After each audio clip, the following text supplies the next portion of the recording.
Kondisinya masih kurang baik gitu kan, masih kadang suka sesak infonya, kemudian juga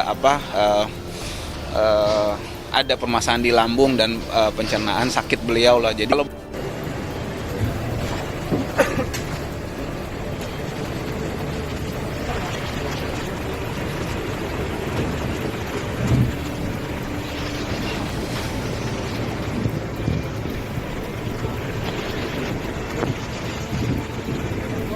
Beb, kasih telepon, Beb.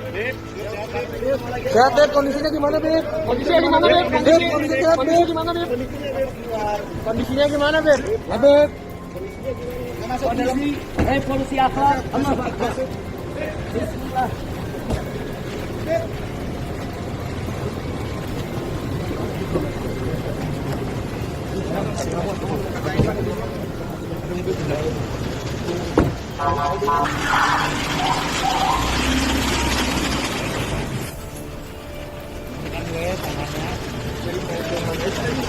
kemarin sudah ada info kabar-kabar seperti itu, akan tetapi masih pemberkasan. Nah, tadi kita dapat info dari teman-teman juga kan, dapat info dari Barreskrim sudah resmi. Nah, kami di sini menunggu proses ini. Kemudian kita mau kawal beliau sekalian untuk tempat nanti yang baru yang akan ditempati tahanan di Barreskrim. Udah ini ya sprintnya sudah dikirim juga ke kejaksaan. Tapi kalau pelimpahannya terkait sudah P21 atau belum, saya belum dapat info.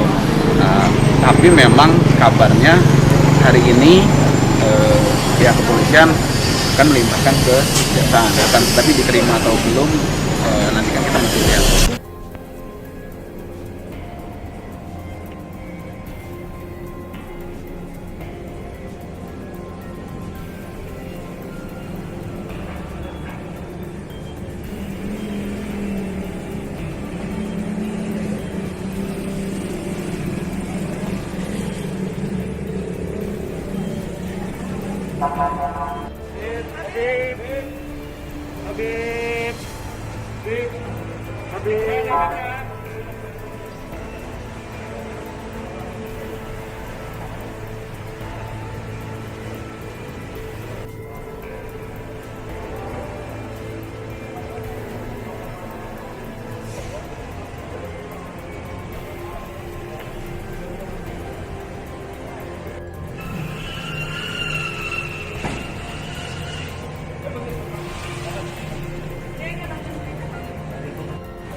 Habib.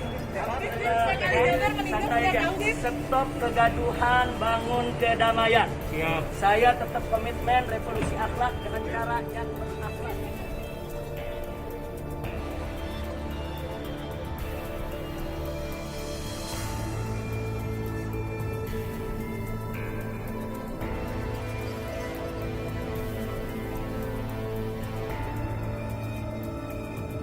Bahwa ada kelompok sipil yang membawa senjata api, senjata rakitan dan senjata tajam yang jelas-jelas dilarang oleh undang-undang. Itu sudah ada gambarnya semua di sini. Ada di titik berapa, bahkan kalau laporan Komnas HAM tadi, seumpama aparat itu tidak dipancing, tidak akan terjadi itu karena Habib Riziknya udah jauh. Tapi ada komando tunggu aja di situ. Bawa puter-puter aja, pepet, tabrak dan sebagainya ada di sini. Komando dengan suara rekamannya di situ. Nanti kita ungkap gitu ya di pengadilan dan kita tidak akan menutup-nutupi dan saya akan meneruskan ini ke kepolisian.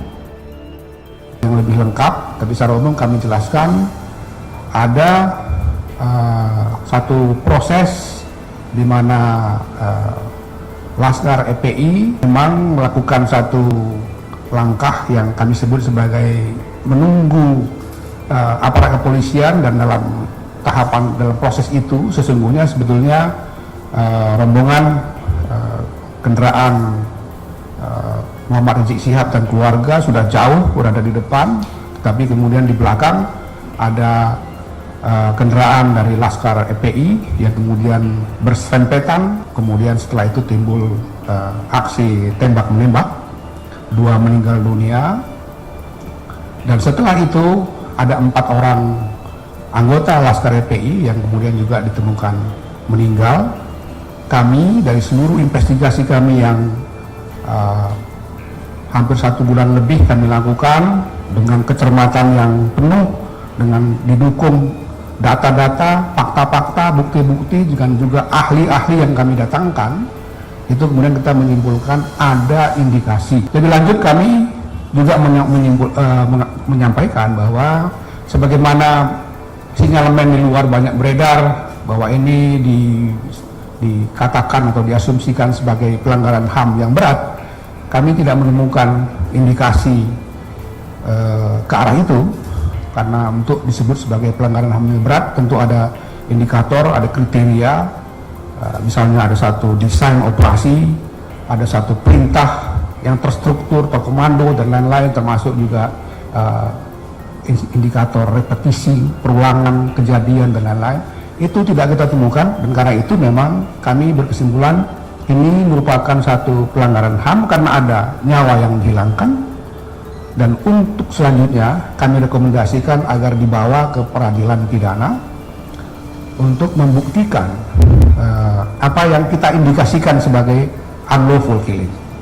Komnas tentu berharap nanti ada satu proses hukum yang akuntabel, transparan, seluruh publik bisa menyaksikannya. Nah, peradilan itulah nanti kemudian yang bisa memutuskan apa yang sungguh-sungguh diyakini sebagai suatu kejadian peristiwa hukum tersebut.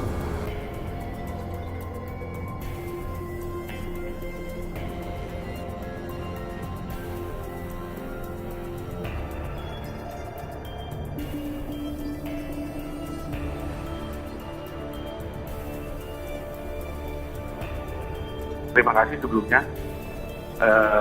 Kita mengapresiasi untuk Komnas HAM begitu hari pertama sudah turun ya untuk menelusuri, untuk menginvestigasi kasus ini. Tapi yang sangat disayangkan sekali rekomendasinya itu terkait dengan kesannya gini, 2 orang ini meninggal, dilegalkan lah meninggalnya. Jadi wajar dia meninggal karena kondisi melawan atau terjadi tembak menembak seperti itu. Dan yang 4 itu rekomendasi dari Komnas HAM itu kan memang jelas ada indikasi di situ pelanggaran HAM katanya.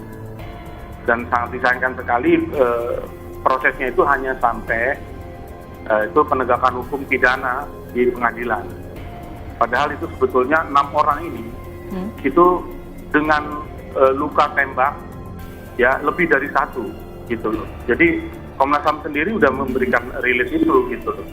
Jadi kalau memang ada tembak menembak seperti itu, yang ketahuan dari Komnas HAM itu kan ada 2 yang meninggal di mobil, yang 4 lagi ada indikasi di situ kekerasan dari polisi, disuruh jongkok, tiarap dan sebagainya, dan kondisi masih hidup.